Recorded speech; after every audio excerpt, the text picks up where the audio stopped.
Assalamualaikum warahmatullahi wabarakatuh. Selamat datang dan selamat bergabung di channel Kawan Cerita Tengah Malam. Oke teman-teman, pada kali ini tidak lupa juga aku mengingatkan kepada teman-teman semua, kalau teman-teman ini ada yang parnoan atau takut dengan hal-hal horor, tolong nonton atau mendengarkan video ini sendirian, jangan sendirian ya, itu pesan aku. Oke, pada kesempatan kali ini teman-teman, aku ingin menyampaikan sebuah cerita horor pastinya dari salah satu teman kita yang kita sebut saja namanya Nila, namanya disamarkan ya teman-teman. Dan cerita ini terjadi pada tahun 1999 sampai 2000-an ya ada. Artinya sudah terjadi 20 tahun yang lalu teman-teman. Gak kebayangkan gimana ceritanya. Kejadian ini dialami oleh Nila ini sebenarnya cukup sering gitu ya, karena mereka kan tinggalnya nggak di perkampungan ya, nggak di tempat yang ramai penduduk, tapi Nila ini tinggal di tengah hutan Kalimantan. Nah tentu teman-teman bertanya-tanya kan, apa saja pengalaman yang didapati oleh Nila selama dia tinggal di tengah hutan belantara Kalimantan. Nah, gak usah berlama-lama deh, daripada teman-teman semua penasaran, langsung saja kita simak cerita dari Nila, yaitu Malam Mencekam di Tengah Hutan Kalimantan. Sebelum kita masuk ke cerita teman-teman, alangkah lebih baiknya teman-teman yang baru bergabung untuk subscribe terlebih dahulu. Jangan lupa di like videonya dan di share, biar teman-teman tidak lupa atau tidak ketinggalan video-video horor selanjutnya teman-teman. Oke, langsung saja kita mulai pada ceritanya. Cerita ini datang dari seorang perempuan yang kita sebut saja namanya Nila. Nila ini nama samaran ya teman-teman. Nila ini asli dari Kalimantan Tengah dan dia keturunan dari Dayak asli ya guys. Nah, kisah horor kali ini yang akan aku bawa telah terjadi sekitar pada tahun 1999 sampai 2000-an awal ya. Nah, yang ketika saat itu tuh Nila baru mau masuk ke sekolah dasar. Artinya kejadian ini sudah sekitar 24 tahun yang lalu ya guys. Dan saat itu Nila tuh baru berusia 6 mau ke 7 tahun ya. Nah, Nila dan keluarganya itu yaitu ibu, ayah dan adik laki-lakinya yang terpaut 2 tahun umurnya sama dia, tinggal di sebuah kabupaten kota yang ada di Kalimantan Tengah. Kabupaten tersebut berada di ujung dari kabupaten-kabupaten yang lain. Nah, kalau mau ke kota yang lain itu harus ditempuh dengan jarak yang cukup jauh dan lumayan memakan waktu juga. Dan jika ingin ke sana, ke kota yang lain itu harus melewati jalan yang dipenuhi dengan hutan-hutan yang rimbun ya teman-teman. Kabupaten yang tempat Nila tinggal ini berada sebenarnya masih dikelilingi oleh hutan yang lebat juga. Nah pada tahun itu tuh bangunan-bangunan besar tuh masih belum banyak kata Nila. Pada saat itu tempat tinggal Nila ini masih terhitung masuk di tengah kota. Yang pada saat ini tengah kota itu udah padat rumah penduduk, bahkan tanah yang tempat kami dulunya itu berkebun itu sudah jadi perumahan DPR kata Nila. Nah tapi pada tahun 99 sampai 2000-an awal itu jalan yang dekat pusat kota ini tuh masih dikelilingi hutan yang rimbun dan juga ilalang yang tinggi katanya. Bahkan jarak rumah Nila aja untuk menuju ke tepi jalan raya itu yang ada rumah warganya ya lumayan jauh, sekitar 2 km tanpa ada jalan aspal, tanpa ada penerangan sedikit pun. Nah tapi ada hanya jalan setapak, itu pun kami yang membuatnya kata Nila, agar mudah nih akses kami ke tepi jalan raya jika ingin membeli kebutuhan dapur dan lainnya. Jadi keluarga kami lah yang hanya tinggal di tengah hutan yang gak kelihatan ujungnya. Bahkan untuk sekolah dan mengunjungi rumah keluarga pun kami tuh harus menempuh perjalanan yang cukup jauh, yaitu dengan jalan kaki lagi. Juga melewati sungai katanya. Terkadang tuh jika air tuh pasang katanya, maka kami akan menyeberang menggunakan perahu lalu berjalan ketika tiba di pemukiman warga. Nah tapi jika air surut tuh katanya, kami berjalan kaki, ya jalan kaki aja pulang dan pergi baik siang ataupun malam katanya. Nah kesempatan pulang pergi ke pemukiman warga itu dijadikanlah kesempatan buat kami untuk ke pasar gitu kan, membeli kebutuhan sehari-hari seperti beras, garam dan lainnya. Sementara untuk kebutuhan lain katanya seperti sayur, ya kami dapati dari hasil berkebun lah katanya. Karena tanah kami kan lumayan banyak katanya, jadi ditanami dengan sayur-sayuran kayak terong, tomat, singkong dan lain-lain katanya. Pun kalau mau makan ikan kami tinggal mancing atau masang jala katanya. Kalau mau makan telur kami tinggal ambil dari ayam yang kami pelihara katanya. Rumah yang Nila tempatin ini itu rumah panggung guys, beralaskan papan. Dindingnya itu terbuat dari kulit pohon, atapnya pun hanya menggunakan jerami yang kering lalu dilapisi dengan terpal ya. Udah kebayang ya teman-teman ya. Nah rumah ini hanya memiliki satu ruangan, pokoknya tidak ada ruang tamu, tidak ada ruang tidur kayak gitu terpisah, tapi pokoknya ada satu ruangan tapi multifungsi. Disitulah tempat tidur, disitu pula lah tempat untuk menyambut tamu. Karena kata Nila, siapa pula lah yang mau bertamu ke tengah hutan katanya, nggak ada. Nah setelah ruangan besar itu katanya langsung ke dapur. Nah dapur ini nggak ada dinding sama sekali guys, jadi menyatu dengan alam. Kalaupun mau masak kami tuh masih tradisional ya, menggunakan tungku katanya, kayu. Nah lagi kalau untuk penerangan ini katanya kami menggunakan lampu tembok atau lampu semprong zaman dulu lah kan. Dan itu pun hanya satu katanya.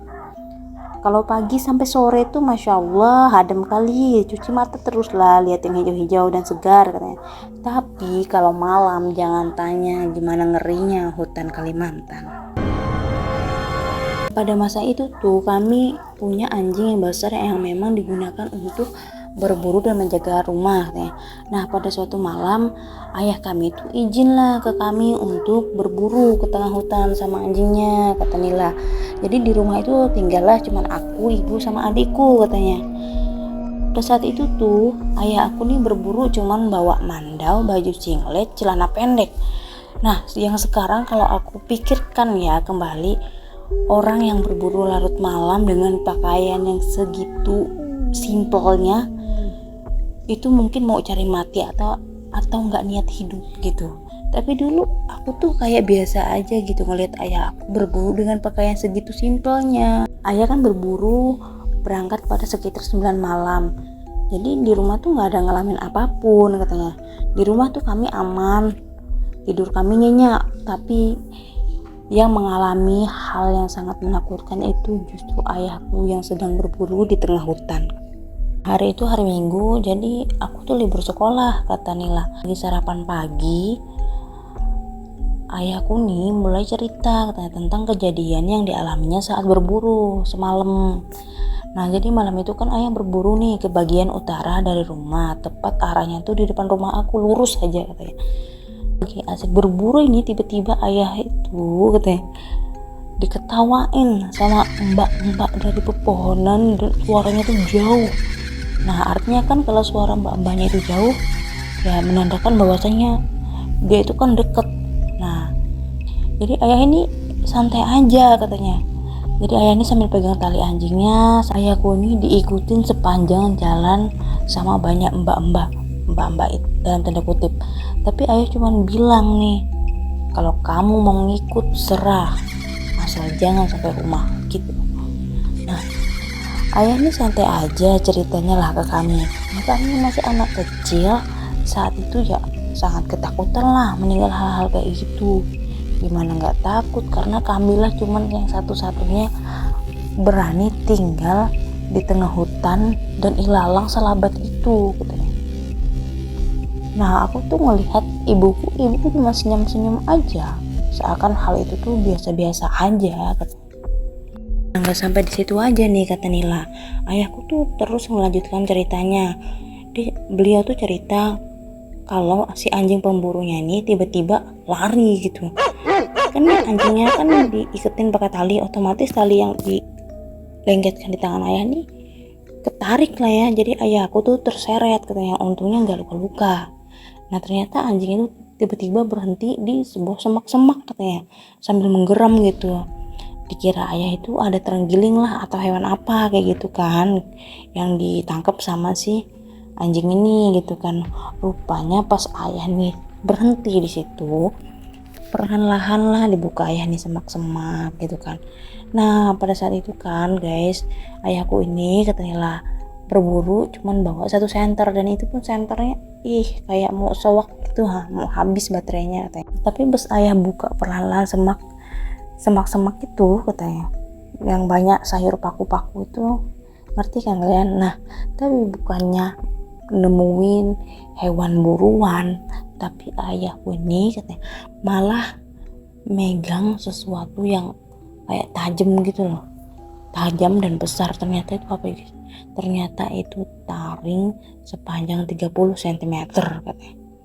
Nah di situ anjing ayah tuh terus menggeram banget katanya, seolah takut atau macam mau melawan apa yang ada di depan ayah ini katanya.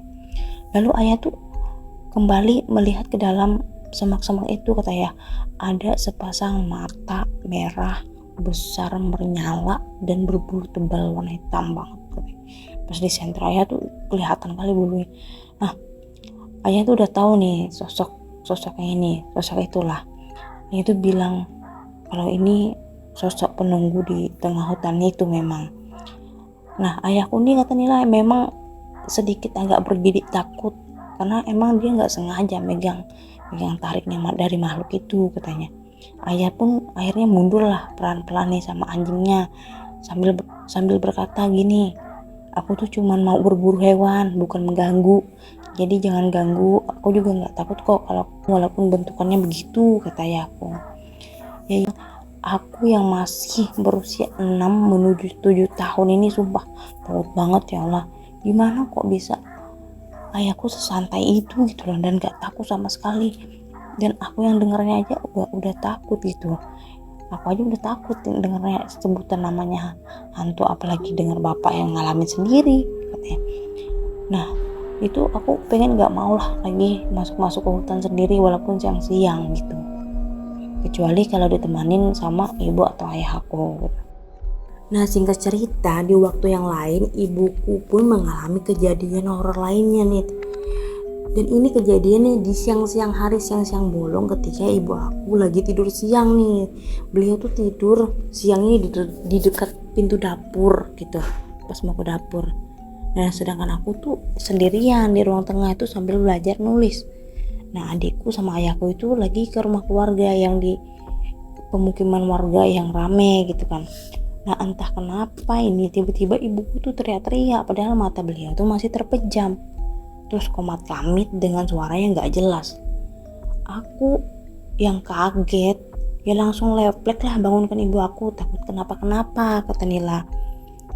Nah pas ibu aku bangun, beliau tuh terengah-engah gitu lah, lalu melihat ke area dapur yang seperti Nila sampaikan, dapurnya itu terbuka kan guys, terbuka, gak ada dinding sedikit pun, pokoknya menyatulah dengan alam gitu.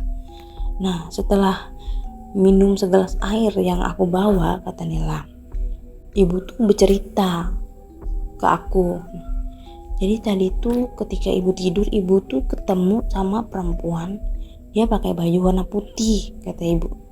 Perempuan itu tuh keluar tuh dari gundukan tanah yang di sana, kata ibu sambil nunjukin gundukan tanah yang emang lumayan tinggi, sekitar 1,5 meter, yang gak jauh dari dapur, tapi dekat jalan setapak yang kami lewati biasanya, katanya.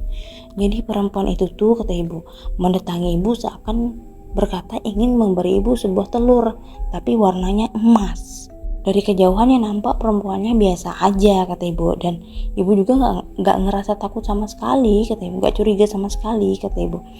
Tapi pas jaraknya sekitar 2 meter dari ibu barulah nampak mukanya, kata ibu. Mukanya tuh bener-bener serem banget dah. Matanya itu hitam pekat, baju yang ibu lihat putih itu jadi bener-bener kotor, kumal, sobek-sobek, kata ibu. Rambutnya acak-acakan lah, senyumnya tuh ngeri kali, kata ibu. Mulutnya tuh mulutnya tuh sobek sampai ujung telinganya, coba dibayangin kata ibu. Tapi kedua tangannya tuh panjang kata ibu, panjang. Jadi dalam jarak 2 meter tuh dia bisa, tangannya bisa memanjang ngasih telur ke ibu kata ibu. Ibu ya ketakutan lah sambil baca-baca sebisanya itu dalam mimpi. Makanya mungkin Nila menyadari bahwasannya, oh pantas aja ini mulut ibuku komat kamit, rupanya ibuku tuh lagi baca-baca pas bermimpi kata Nila. Untungnya lah kata ibu tuh belum pegang itu telur yang mau dikasih ke ibu tuh. Nah kalaupun diterima entah apalah yang bakal terjadi ke ibu kata ibu. Nah itu kejadian horor kedua tuh yang ibuku yang ngalamin ya. Nah ini ada lagi yang lebih epic daripada itu kata Nila. Ini ada kejadian yang lebih epic lagi dari kejadian yang dialami oleh bapakku seorang diri ataupun ibu aku yang ngalaminnya siang-siang bolong. Tapi ini kejadian yang dialamin kami berempat. Aku yang saat itu kecil baru mau 7 tahun ngalamin juga, dan adik aku yang lebih kecil pada aku juga ngalamin juga hal yang sama, yang kami lihatin itu sama gitu malam itu. Nah kejadian ini habis maghrib ya guys, jelas habis maghrib. Emang ya kata orang tua tuh jangan keluar rumah habis maghrib, tapi ini kami habis maghrib nyantai depan rumah, bayangkan. Di tengah hutan pula gitu, apa yang mau dicari. Nah karena memang pada malam itu suasana di tengah hutan tuh sunyi, yang adanya suara jangkrik aja, terus langitnya bersih, banyak bintang gitu. Kalau ada bulan tuh rembulannya bagus sinarnya gitu. Makanya kami suka gitu duduk di luar sambil ngelihat bintang-bintang. Nah malam itu tuh itulah habis maghrib kami duduk lah tuh di depan tuh.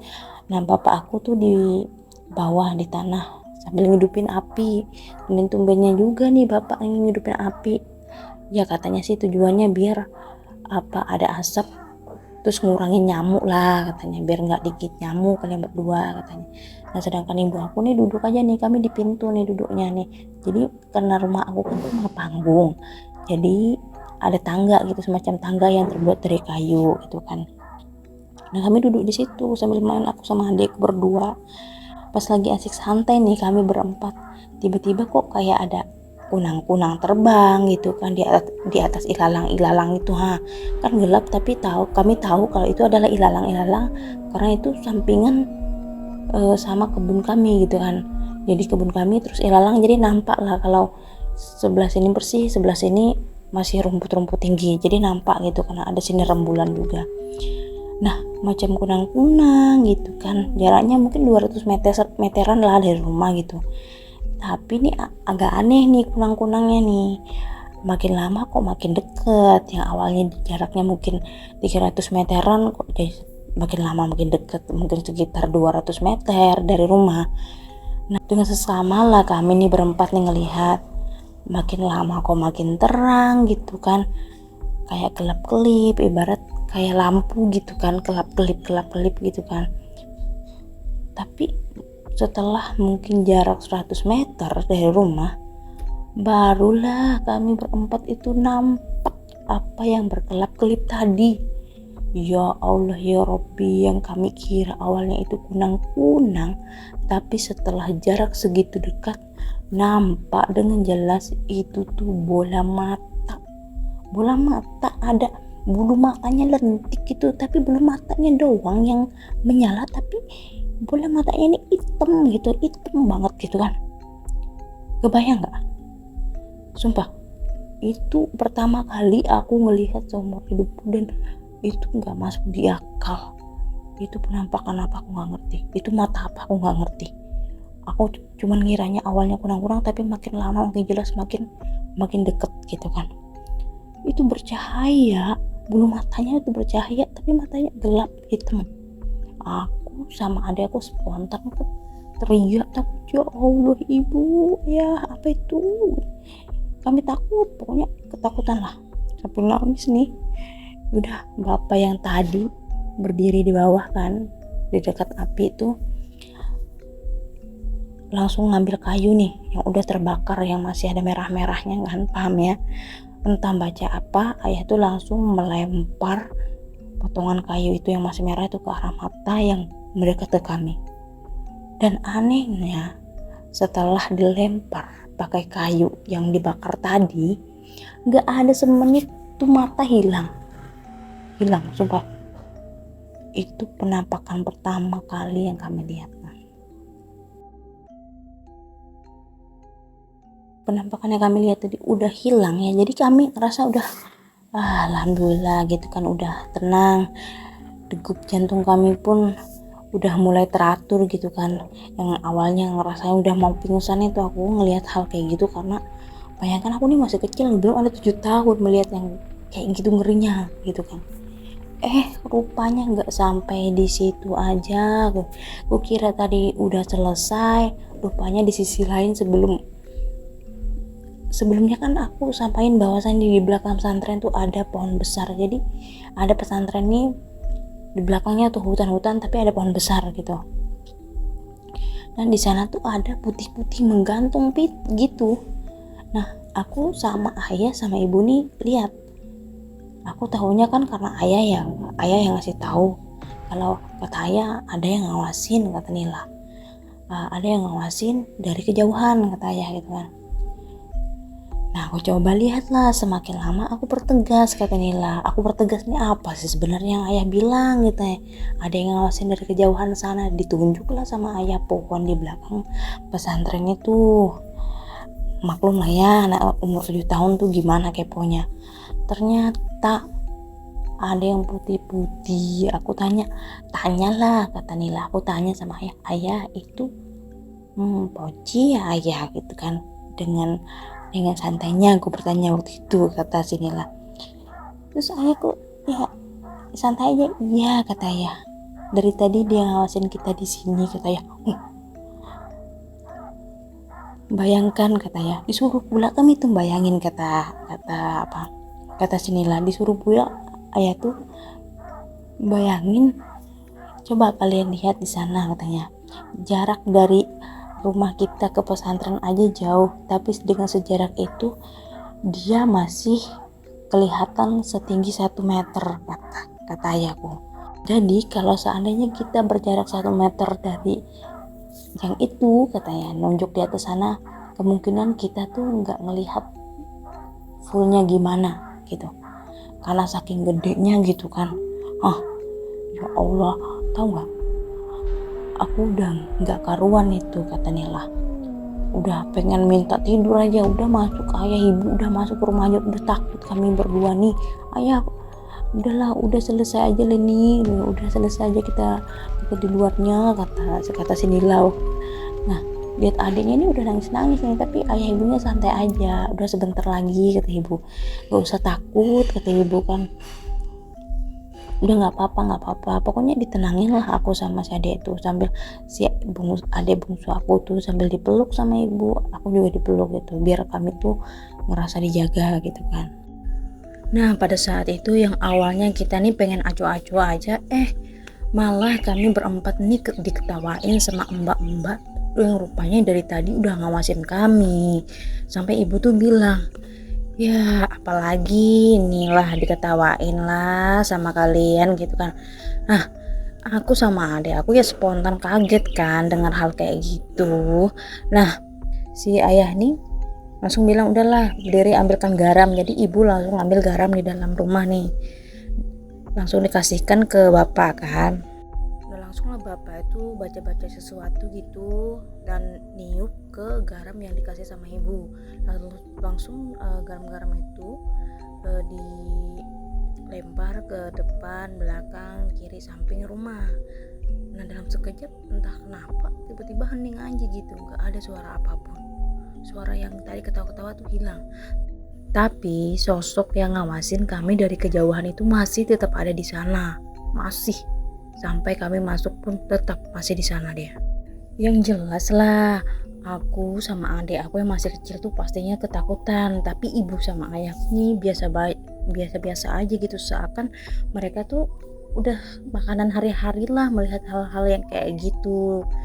Nah, Karena ngelihat aku sama adik aku ini kan ketakutan, jadi ayah tuh langsunglah ngomong ke kami, "Nak, janganlah kalian takut. Kita ini memang tinggal di hutan, tapi tak bolehlah takut-takut kali. Kalau kalian takut, makin takutlah. Tapi kalau kalian semakin berani, maka dianya yang takut sama kalian. Jadi kalian gak usah takut sama hal-hal kayak gitu ya.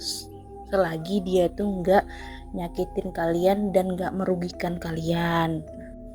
Nah, aku yang baru mau ke 7 tahun tuh berusaha lah mencerna apa omongan ayah itu, ya sudahlah ya, sedikit membuat aku tenang kayak gitu apa yang ayah bilang. Aku berusaha tuh nguatin diri dan terbiasa dengan keadaan itu setiap hari dan setiap malamnya kayak gitu.